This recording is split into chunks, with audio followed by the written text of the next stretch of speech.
ஜெய் சீதாராம். ராதே கிருஷ்ணா. அன்பு நண்பர்களே, உங்கள் அனைவரையும் எனது தெய்வீக பயணம் யூடியூப் சேனல் சார்பாக அன்புடன் வரவேற்கிறேன். இன்றைய பயணத்தில் நாம் தரிசிக்க இருக்கும் திருக்கோயில் ஸ்ரீ சாயா சோமேஸ்வரர் திருக்கோயில், நல்கொண்டா. இங்கே உள்ள பிரதான லிங்கத்தின் மீது நாள் முழுவதும் நிழல் விழுவதால் இறைவன் சாயா சோமேஸ்வரர் என்று அழைக்கப்படுகிறார். வாருங்கள் தரிசிப்போம். தெலுங்கானா மாநிலம் நல்கொண்டாவில் அமைந்திருக்கும் இந்த சாயா சோமேஸ்வரர் கோவில் சிவன், விஷ்ணு, சூரிய பகவான் ஆகிய மூவருக்கும் முக்கோண வடிவிலான ஆலயமாக அமைந்திருப்பது.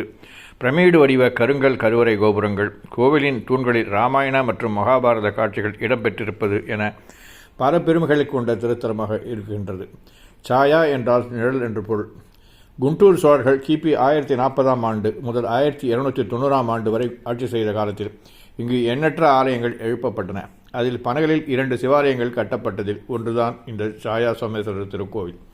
இந்த திருத்தலம் முக்கோண வடிவிலும் 3 கருவறை விமானங்கள் கருங்கற்களை கொண்டு 3 பிரமிடு வடிவத்திலும் அமைக்கப்பட்டிருக்கின்றது. களப்பர்கள் காலத்தில் தெலுங்கு தேசத்திற்கு தமிழகத்திலிருந்து சென்றவர்கள் சோழர்கள் என்கிற தெலுங்கு சோழர்கள் பொத்தப்பி, வெலநாண்டு, நெல்லூர் முதலிய இடங்களில் சிற்றரசர்களாக இவர்கள் ஆட்சியம் செய்தார்கள். குண்டூர் மாவட்டத்தில் ஆட்சி செய்த மகாமண்டலீஸ்வரர் பல்லைய சோழ மகாராஜா தெலுங்கு சிற்றரசர்களான இவர்களில் ஒருவரே. இவர்களின் வழிவந்தவர்கள்தான் குண்டூர் சோழர்கள் என்று கூறப்படுகின்றது. இவர்கள் நல்கொண்டா, மெஹபூப் நகர் மற்றும் கம்பம் மாவட்டங்களில் பனகலை தலைநகராக கொண்டு ஆட்சி செய்து வந்தார்கள். அப்போதுதான் 2 கோயில்களில் பனகலில் எழுப்பப்பட்டது.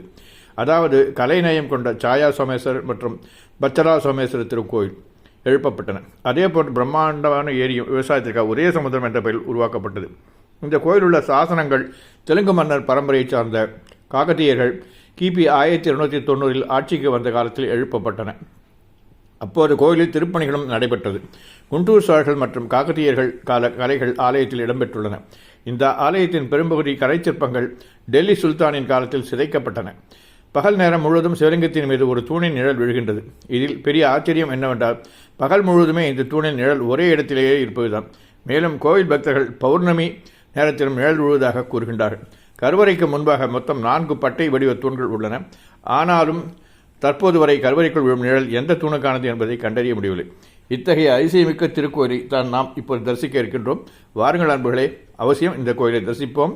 நன்றி, வணக்கம். காற்றினிலே கலந்து வரும் நமச்சிவாய மந்திரம், கடலையும் போதி வரும் நமச்சிவாய மந்திரம், உள்ளத்திலே உருகி வரும் நமச்சிவாய மந்திரம், கொள்ளை கொள்ளும் பக்தர் உள்ளம் நமச்சிவாய மந்திரம், வெள்ளம் போல் பொங்கி வரும் நமச்சிவாய மந்திரம், சித்தி சுத்தி தந்தருளும் நமச்சிவாய மந்திரம், பக்தரெல்லாம் ஓதுவது நமச்சிவாய மந்திரம், தீவினையை போக வைக்கும் நமச்சிவாய மந்திரம், தீனர்களை காத்தருளும் நமச்சிவாய மந்திரம், அலையும் மனதை அடக்கிவிடும் நமச்சிவாய மந்திரம், நிலையான செல்வம் தரும் நமச்சிவாய மந்திரம், பந்தங்களை பறித்து செல்லும் நமச்சிவாய மந்திரம், திருவேரே ஓதுவதும் நமச்சிவாய மந்திரம்,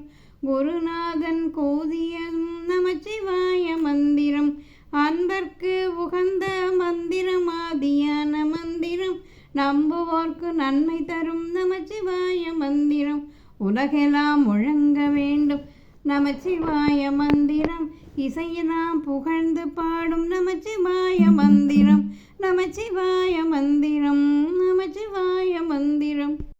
ஆடுக நடனம் ஆடுகவே, அரகர சிவனே ஆடுகவே, சிவ கைலாசா பரமேசா, திரிபுரம் எரித்த நடராசா, பவபயம் போக்கும் பரமேசா, பனிமலையாளும் சர்வேசா, அருகொடு தும்பை மலராட, அணிமணி மாலைகள் தானாட, பெருகிடும் கங்கை தலையாட, பிறைமதியதுவும் உடனாட, சூலம் உடுக்கை சுழன்றாட, சூழும் கணங்கள் உடனாட, ஆலம் குடித்தான் ஆடுகவே, அடியார் மகிழ ஆடுகவே, ஆலவயரசே சொக்கேசா, அவனியை காக்கும் பரமேசா, ஆலங்காட்டில் ஆடுகவே அரகர சிவனே ஆடுகவே திருக்கடவூரின் கடையீசா தில்லையம்பதியில் நடராசா திருமுல்லை மாசிலமணி ஈசா திருநடமாடுக ஆடுகவே மயிலை கபாலி ஈஸ்வரனே மதுரையில் ஆடிய ஆட்டம் என்ன கையிலையில் ஆடிய ஆட்டம் என்ன கால்மாறி ஆடிய கனக சபேசா ஆடுக நடனம் ஆடுகவே அரகர சிவனே ஆடுகவே ஆடுக நடனம் ஆடுகவே.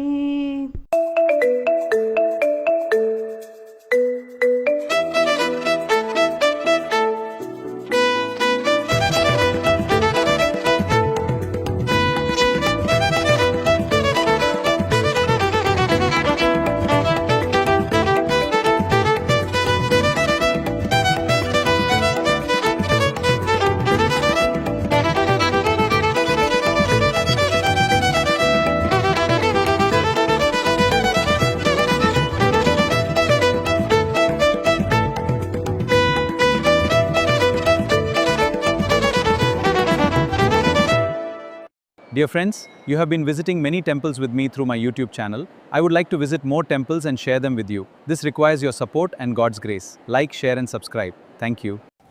அன்பு நண்பர்களே, என் தெய்வீக பயண யூடியூப் சேனல் மூலம் பல திருக்கோயில்களை மேலும் கோவில்களை நேரில் சென்று பகிர விரும்பாக உள்ளேன். பதிவுகள் பிடிச்சிருந்தால் லைக் செய்யவும், ஷேர் செய்யுங்கள்.